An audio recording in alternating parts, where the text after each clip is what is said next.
Hi guys, welcome back to the channel. Thank you very much for tuning in. I really appreciate it. Shout out to all the subscribers. As always, gratitude to anybody new. Welcome along. Thank you to all. Let's talk about these Australian boxers. I've been meaning to do this video for some time now. I've been talking about doing it for a couple of weeks. Apologies for my delay on this, but this is something that means quite a lot to me because when I first started watching boxing, about 2009, I was really turned into, quite a more serious watcher, and Michael Katsidis came onto my radar, and I was just blown away by his just warrior spirit. And what we get with this new crop of fighters, they're not that new, but there's slow emergence onto the world stage with your Tim Tszyu, Liam Paros, and Opetaia. You have that warrior spirit, but you have the skills and the preparation and the mentality all combined to make these guys extremely dangerous and extremely likely to be around for a long time at a very high level and be in some fantastic fights and go on to greatness, to be honest with you. And I can't wait to see how they do, because stylistically in this video we're going to talk about their style. I'm going to talk about some of their improvements. I'm going to bring you footage. I'm going to talk about some of their mentality traits, which I have done in the past. I'm going to bring up plenty of footage. I'm going to go as deep as I can and articulate myself from the heart, as I always do. Let's go.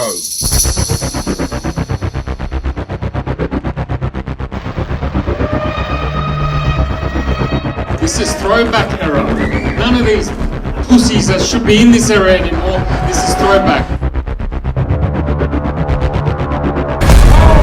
He's hurt Opetaia. And I felt it straight away just break. It was not an option. Not getting off the stool, not finishing the fight, didn't cross my mind. It was a goal we set, and it was something that I was going to do.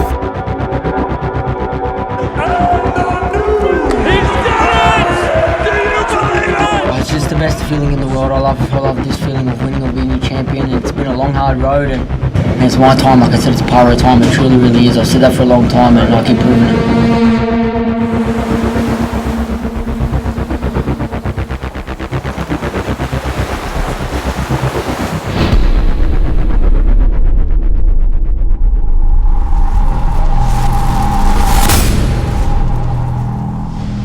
Boxing. Okay, alright guys, so thanks again, as I said, for tuning in. I appreciate anyone that waited for this. I really meant to do it a couple of weeks ago, but I got caught up with work and stuff like that. But let's get straight into it, okay? Because one of the main things that I find a common denominator with these Australian fighters, not just this crop that I'm talking about, but big up the Maloney brothers as well. Shout out to George Kambosos. They've obviously paid the way a little bit, but Michael Katsidis as well, Jeff Horn, Tszyu, they never ever stop trying to win. No matter the circumstances, no matter how badly injured they are, no matter how brutally cut they are, no matter how down on the cards, and no matter how bleak the fight looks, they never stop trying to win. And that to me is, I can't even put it. I can't even put it into words. It's so valuable to me, and it's so important to me. But then, as I said, when you have this skill set and the desire to just constantly get better and better and better, improve, and on to the next one, you're going to get a fearsome warrior. And right now we're getting fearsome warriors. I say we, I'm English, but you guys in Australia, shout out to you. I would love to do one of these on the Brits where I'm from, but the algorithm doesn't really favor me too much over there. So I follow these guys from a passionate place too, though, because when I started really watching Tim Tszyu and I started really focusing on his defense, I was blown away.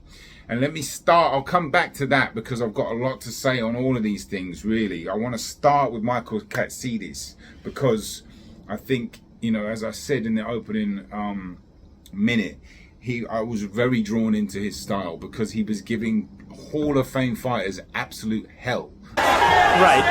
The sanctioning bodies have no real legitimate authority to call anyone champion. they've squandered whatever legitimacy they've had. Matsumoto got hurt again. Through the ropes with a right hand. Katsidis jumps right back on him. he's saying he's a 3-time world champion. I didn't know that. I just thought he won the WBO title against Earl Graham, I think it was Graham Earl, in England. And Katsidis looking to open up. He's going down in the opening round. Cannot stop a fight in the British ring.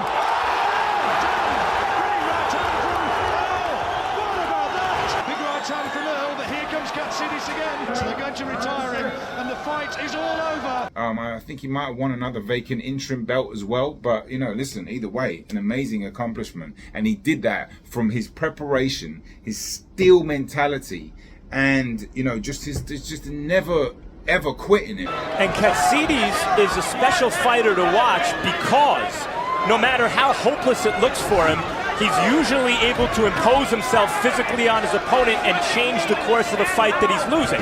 Right, and he was just strong as anything, but he always put himself in there to mix it up and fight guys. You know, he lacked a little bit of skill compared to the guys now, which is where I'm going with this, which is why I made this video, is because these 2.0 versions of, I don't want to say 2.0 version of Katsidis, just this, I would say new, this crop of fighters that has it all, seemingly, you know, is just, good luck to anybody fighting them, to be honest with you. Liam Paro, I'll come on to him, but he really surprised me against Matthias. He put on an amazing game plan, and he's like the more calmer, but deep inside here and up here, he's highly intelligent, highly prepared, and believes in himself hard.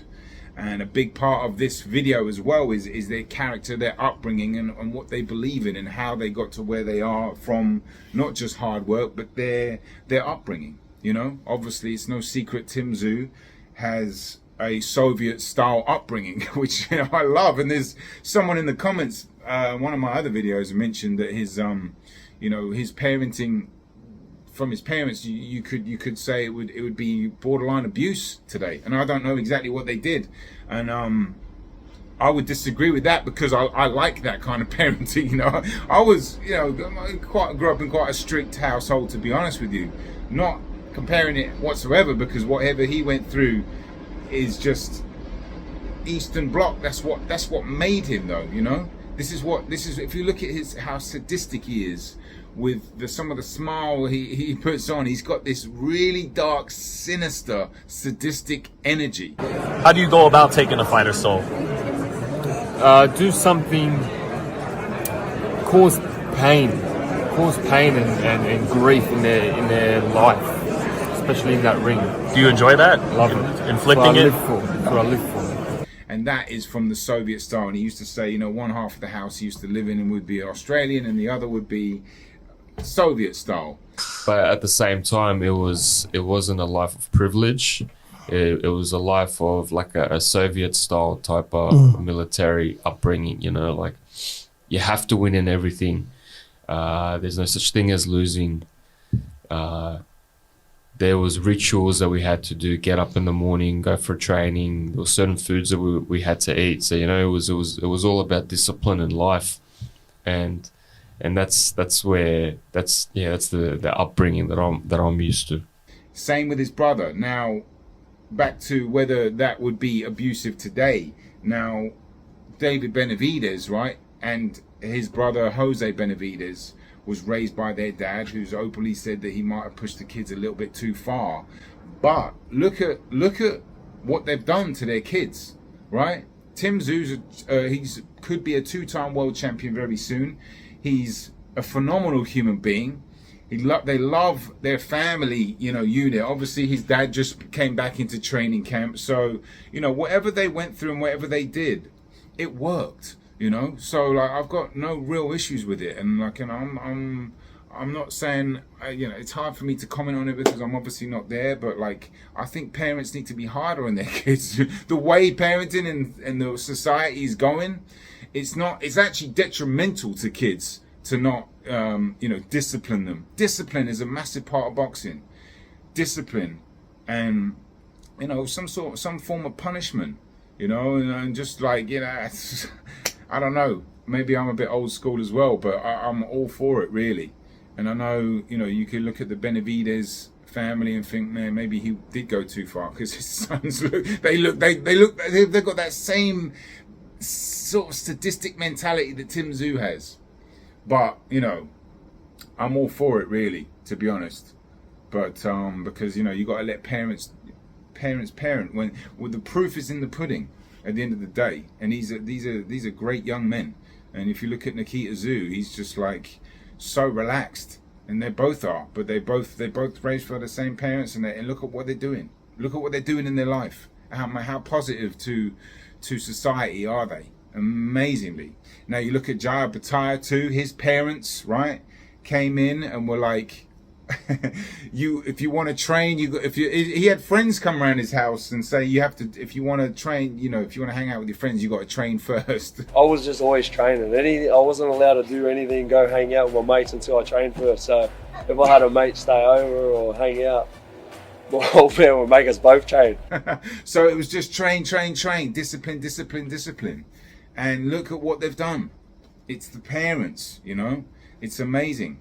Liam Paro, I don't know as much about his upbringing, but I know he's a very faithful religious person. I'm not a religious person myself personally, but I do, you know, appreciate when people do, especially in this day and age where it's trying to be suppressed in places like the Olympics, which I'll get on a little bit later, that shameful organization that is trying to suppress people with their religion.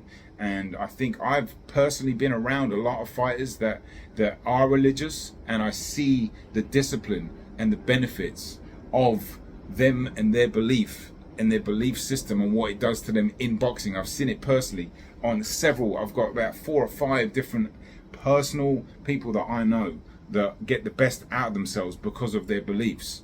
And I just think I find that amazing, because it really works well with boxing. And Liam Paro, you can see, and I fully support his you know, his voice, because he's very open about it, and I love that, you know, because you should be. When people are trying to suppress your voice and your speech, shout out harder, you know.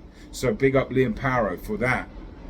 But let's talk about their styles, because that was just more of a sentimental family situation I wanted to get out of the way. I felt like I didn't quite articulate myself as I wanted to, but the premise and the point is, you have good parenting and a good foundation with good discipline and a good belief system, a good support system. You can push the kids to do anything, you know, become world champions. They're all world champions, and they're all great men. Respect. And yeah, stylistically, right, I want to start with Jaya Opetaia, because first of all, I'm going to bring up a lot of clips from this documentary. A lot of you have probably seen. I want to just say thank you to whoever shot the documentary, and I'll leave the link below. I always try to do my best to shout out the content creators and give them, because the content that they made, some of the footage is amazing. And when I try to do content, I try to get the best footage, right? And if you're a content creator, I want to give you a little bit of advice. When there's, like, you know, a high-end like a fight, right, go to the highlights in the middle. That's the best. That's when the cameras are right up there and they're getting the best footage, right? And you can, and that's when it's like the highest resolution, and that's like the photography shots right there. That's what I try to do. So I'll be using some of that to show you some clips, because Jaya Opetaia, right, amazing fighter, what an amazing human being, and he's just a blood and guts warrior, you know. Where you have Tim Tszyu, he's a bit more intelligent, you know, which is interesting, because I would have thought, given his Soviet style, actually, come to think of it, the Soviet style. Let me carry on with Jaya Opetaia. I get carried away and I jump around. Jaya Opetaia, right, amazing style. He has got that a little bit of a Soviet style, which is interesting. And their styles is another reason why I'm making this video, is because they don't really fall in line with the fighters that I was talking about before, like the Katsidis, like the Jeff Horns. Not so much Tszyu, he's on his own thing. He's got that Soviet style. Obviously, he's from Russia. But the fighters that I knew, Australian fighters that I knew and grew up with, were really like lacking in skill a little bit. But they had such a warrior spirit, but they didn't really have the intelligence. No disrespect. Fighters like Tim Tszyu, Jaya Opetaia and Liam Paro, especially Paro and Tszyu, have got the intelligence. Now, I think Opetaia, because he's so blood and guts, like power, you know, wants to hurt you, and he's like a boxer puncher. Reverse that. He's a puncher boxer. He likes to punch and hurt you and then box second, but he can do both. And he can fight, and he can box on the outside if he wants to, but he likes to rumble. Oh, Jay Opetaia. He rolled the dice. The came up snake-eyes as Opetaia stepping in now. But one of the things that I actually mentioned this in one of my videos that I made about him in the Bradis fight, right? The first one, I was like, his inside game is a little, there's a few holes in it, respectfully saying that, because, I do see not a use for it as much for him because of his style. When I say not a use, that's the wrong term. He hasn't needed to use it so much, but against Bradis, I think that really opened their eyes, because he made so many adjustments in the Bradis 2 fight with his inside fighting, and I'll show you some clips right now. Well, in the first one here, there were times where Bradis would get on the inside, maneuver him a little bit, open up and sneak shots in. And Opetaia didn't really know what was going on. And that's the difference between a good inside fighter and a fighter that really hasn't really been fighting there. But if you look at this clip right now, right, he's on the ropes. And Bradis, it's like round 10. And look at Jai Opetaia's concentration, right? And he's like kind of getting fierce as well. And he's looking at it and he's watching him. Himself here. Shot there from Opetaia off the ropes. And that's a big part of defense and a big part of, well, just boxing in general, but especially when you're fighting up close and you fight. A lot of fighters switch off, right, because they don't think there's any danger, but a good fighter can create danger, and Bradis can do that. And so he's kind of got Jai tied up with one arm, right, and Opetaia's looking at him like that, and then Opetaia leans into the punch, right? Himself here. Shot there from Opetaia off the ropes. Because Bradis has got one arm open like that, ready to shoot.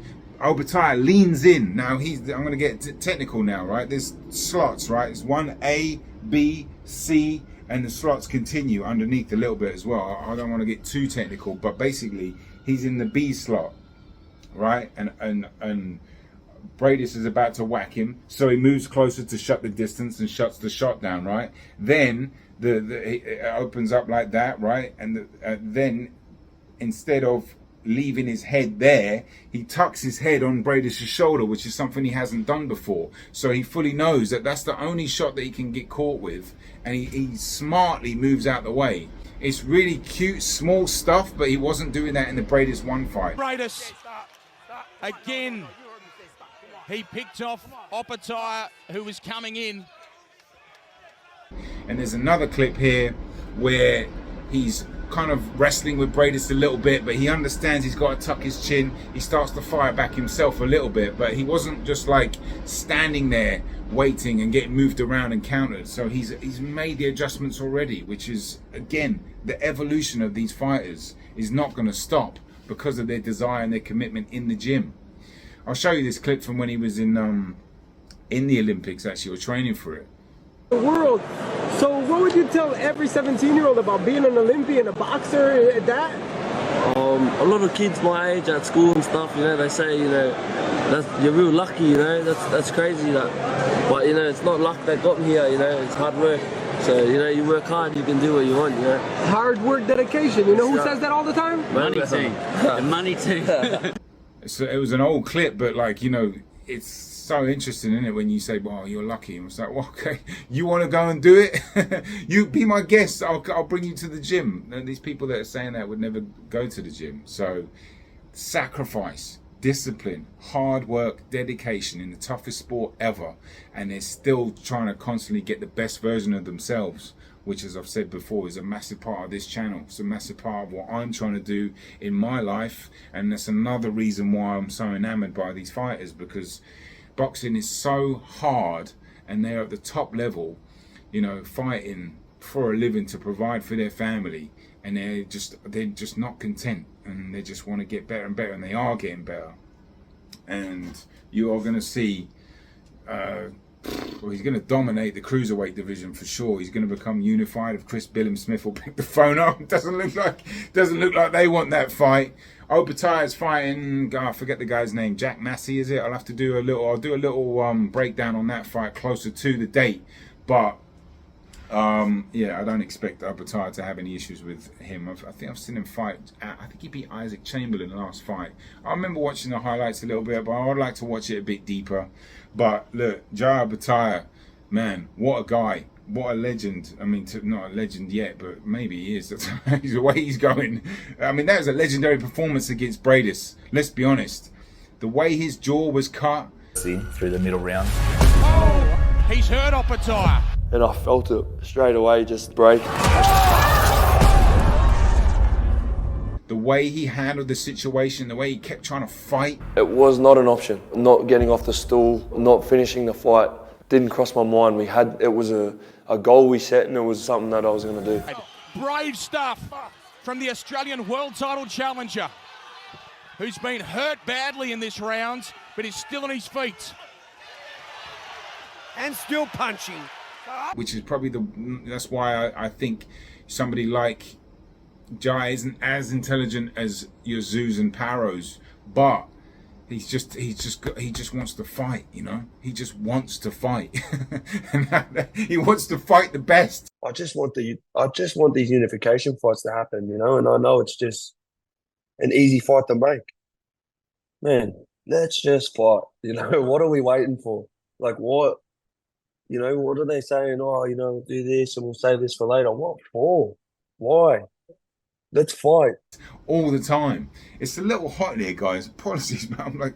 I'm like really sweating right now. So if you see me, like my face is a bit glistening, that's why. It's like, it's not so hot, but I've got to turn the AC off when I do these videos so it's not noisy, but I end up basically sweating. But anyway, let's move on to Tim Tszyu, because this guy, obviously, as I've said before, and this is another reason, if you look at Jai Opetaia's style, not really typically your Australian style. If there is, you know, guys, help me out with this one. If there are, you know, if you guys do have a style and you feel like I'm speaking wrongly about it, let me know. But, you know, I was not expecting Opetaia to come to be, you know, like looking at that from Australia. And that's what I love about it, though, because, you know, you get a fighter from that area. If you look at, you know, in the UK, you get fighters that come out with styles. And I was going to say Kell Brook, but really and truly, that's the gym that's done that. The Ingle gym that's created their own style.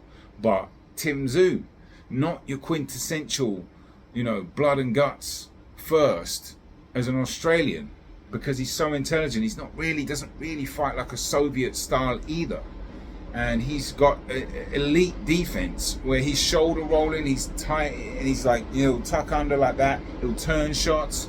I've done a couple of videos on his defense, and I went into great detail about how great it is, really, because he's very cute. His defense and his style is very cute, and I did a full video about his offense because it's a suffocating style, because he puts on the pressure. He doesn't really jab because he's waiting for you to jab so he can counter you, and then when you realize you can't hit him, that's when he walks you down and starts jabbing. I think I said something like his defense is so good it allows his offense to be good, meaning the fighters can't hit him, so he just walks them down and backs them up and then smothers them. It's a suffocating style, but it's a beautiful style. But again, where did it come from? You know, where did he learn that? I would love to know who taught him these things, because some of the cute inside fighting he does as well. He's very good on the inside, very sneaky, and he's got good tight speed, underrated, because he can really let them fly, especially that left hook to the body. But typically he's quite methodical and very calculated, and he's a great counter puncher with really good defense. He's got, you know, a warrior heart. He can really fight, and he wants to fight. He's a throwback fighter. He calls out fighters, and I mean, he's got a chance to be a two-time world champion in a few weeks. I'll do a full video on that breakdown against I'm not going to even try to pronounce his name, Matsaraliev or something. One thing I noticed about him, though, I know he's a bit clumsy and a bit wide. He's a tough, big, strong Russian guy. But if you look at this shot right now, he can actually counterpunch quite sneakily. Муртазалиев своего соперника, а вот тут срубил. And I know that guy is not on Tim Tszyu's level whatsoever, but you know he's got to be smart in this one. Tim Tszyu, I think he's gonna come to really make a statement, because he's the kind of fighter that's gonna be licking his wounds after that controversial loss, but you know, I think he did lose, but obviously there were massive blemishes behind that given the cut and the circumstances. But that's only going to fuel him, you know. It's only going to make him more of a fierce, savage man, to be honest with you. So that guy's in for a bit of a treat.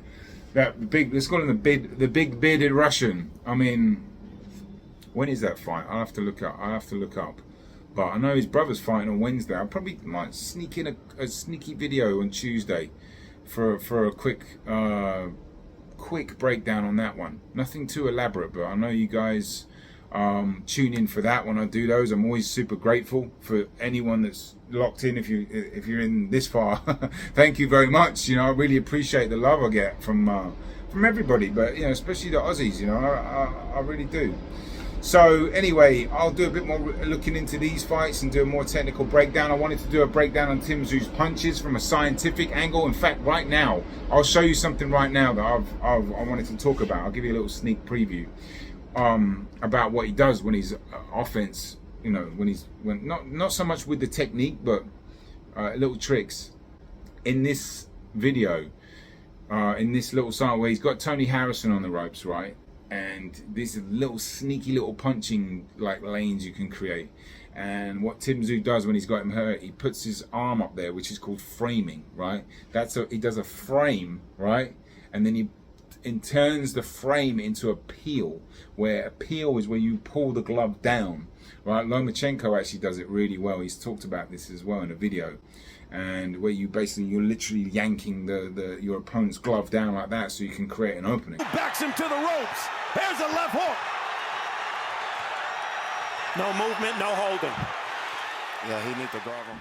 And so Tim Tszyu, what he does is framing, which can stop your opponent from punching, or it could be called pinning as well. Pinning and framing are very similar. A frame is usually that, so you're trying to just basically like hold your opponent and keep them in that spot, stop them from punching, and then he pulls the punch down, then he throws a shot. Tony Harrison actually does defend it quite well, but that's just a sneak preview into what I want to talk about with Tim Tszyu's punches and the mentality and the offense and the little tricks that you do, because there's posting as well. Posting when you put your long guard onto someone's shoulder, maybe like that, to really get control of them, but then hit them. You know, there's a lot of sneaky stuff going on that Tim Tszyu does that he's been working on, and I think it's going to come out a lot. It was coming out a bit more against Fondora. You know, when he was doing that a little bit, he had that like lean back, only a little bit because of the style. It wasn't as effective, but yeah, very interesting. But look, major big things on the horizon for Tim Tszyu. I think he's a special fighter. I think him and Opetaia are special as well. Maybe Liam Paro as well. He really put in a great performance against Matthias. I'd love to see him in another good performance. But with Paro, we'll move to Paro now actually, because I want to highlight some stuff that he was doing in the Matthias fight. What time is it? 21 minutes. Crikey. That's a lot of editing. It's all good. I'm happy to do it, to be honest with you. And it's been a while since I've done a video, so I wanted to make this a long one. So, Liam Paro, look, what can you say? Steel mentality. He's got that belief that I spoke about in the beginning. Keeps himself prepared mentally, physically, spiritually.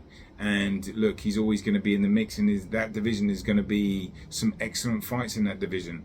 You know, I would love to see him run it back against Matthias. You know, I think Liam Paro, given his preparation, given his ability to hang in there, and that's one thing all these fighters have done. When the toughness got going, they pulled out and you know, dug deep, because he dug deep in that 6th round, and he went back to the corner, and they were like, come on Liam. And credit to his team as well, they all of them together really pulled out a magnificent performance. Now, Subriel Matthias wasn't quite the ferocious himself the whole time, not taking anything away from Paro whatsoever, and I'll show you what he did actually. I know the rabbit punches kind of bothered me a little bit, but you know, outside of that, he had a great performance. But what he was doing, he was actually pinning Matthias's gloves up like that, right? So stopping him from jabbing, which I mentioned a key part to Matthias's game would be his jab, to not just to jab conventionally, but you know, Matthias Paro's been countered with jabs before, and it would just be a good entry point for Matthias to get in, but Paro wouldn't let him. He was turning him a lot, which I spoke about in the film study, and he was a lot stronger in the clinches, which I spoke about, but one thing he was doing, he was getting up close and actually nudging Matthias back. Meanwhile, Paro will keep taking singles and doubles. Right there. But to go back to what I was saying, Todd. Breaking his base, having him to move his feet so he can't, you know, get the energy and the power underneath it, and then pinning his gloves so you can't, you know, use his gloves. It was a constant trick he would do like that and then spin off to the side. Sneaky stuff, but very clever. He's a tremendous fighter, actually, Liam Paro. I wish him well, really do. He really proved me wrong, and I was happy for that. I made a very, I would say long video, a good video about him because I was in awe, you know, really great performance. And I'll give credit where credit is due all the time. And big up to Liam Paro. And, you know, I know he mentioned something about the Olympics. I don't want to talk about it too much because someone was in my comment. I made a video about just how wrong it was, really. I know there's been all this other misinformation that's come up, and we're not allowed to question anything, and even the base instincts of me trying to protect women in the boxing, you know, arena, you get shouted at for doing so, when all we want is just a fair test results to prove that this is actually not a man, which is insane that I'm actually even saying that, because, you know, I don't even know. But if you want to trust the Olympics and just have them say that this is what we're doing, then you're foolish, because that's just a heinous organization. So, you know, I'll say I'll keep speaking out about it, but, like, you know, I won't make separate videos about it, but I'll talk about it in videos, because at the end of the day, I don't know when the next Olympics is or what's going to happen from this, but the USA Boxing have implemented this, and this is very dangerous for women, and I'm not just going to shut my mouth, because it's really important that we get the fairness out of it. You know, if this indeed is a female, then we want proof, and if there's no advantages whatsoever, then fine. But until that happens, then we have a right to say stuff, and it will be appalling. And we need to protect these females. But that's it from that. Anyway, long roundup or a little summary. I really appreciate you guys for tuning in this long. Discipline, upbringing, skill set, desire, constant ability to go back in the gym a day or two later to work on their craft, understand what they need to learn on without the ego. That's a massive important thing. Listening to their team, and just all of it, all of those things. You know, there's a massively bright future for these. Not that they haven't had a future, but you know what I'm saying. It's not. I'm saying that because I sound like they're like just up and comings, and they're not. They're world champions. And I'll talk about Sam Goodman really quickly, because I put him on the initial thumbnail, and I've watched a bit more of him. But to be honest with you, like he's multiple levels below these guys. You know, someone mentioned that in the comments too, and I agree. And he's an alright fighter, do you know what I mean? He hasn't really put them on the map though, and that's what the whole point is. I think he's got potential. I don't think he stands a chance against Inoue, to be honest with you. He's got pretty good footwork, but he does lack a bit of snap. He lacks defense. He lacks a little bit of head movement. You know, he relies on the little step back, and he's got a good range control game about him. But in all honesty, at a very, very high level, he's going to come into some bother, because he was getting hit quite a lot in that last fight. I know he hurt his hand, but until I see, you know, a little bit more, I was like, you know what, this is really about fighters that are on that level and are on the map. They're on the map. They're world champions. I know Tim Tszyu isn't right now, but, you know, yeah, that's it really. Shout out to all the Australian boxers as well. I didn't mean to miss anybody if I did. Michael Zarafa as well. I know he's fighting again soon. Tough man, do you know what I mean? I don't know what they're putting in the water down there, but these men are all extremely tough. So big them up. Anyway, that's it from me. I am out of here. I'm sweating profusely back here. I'm going to turn the AC on, probably go for a little run. I'll have this out as soon as I can. Grateful for anybody that's watched it. Grateful for anyone that, you know, likes it or comments. And I've got a quick announcement to make, actually. I've got a new channel. tutorial videos I'll be doing if you want to learn boxing and help get the best out of yourself. I would love to help you. I really can help. And I'll be putting a lot more videos of these, breaking down punches and teaching beginner boxing from a high level, but as articulate as I possibly can. So link up here, link in the description for that.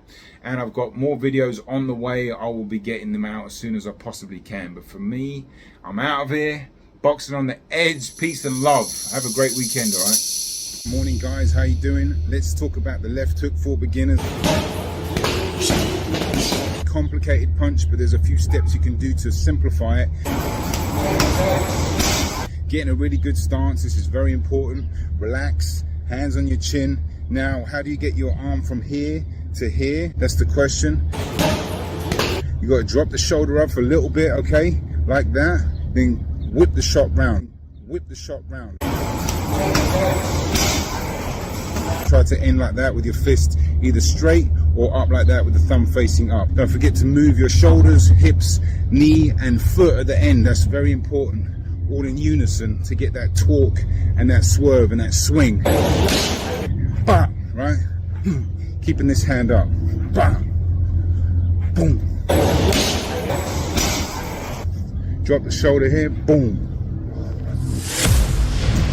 Boxing.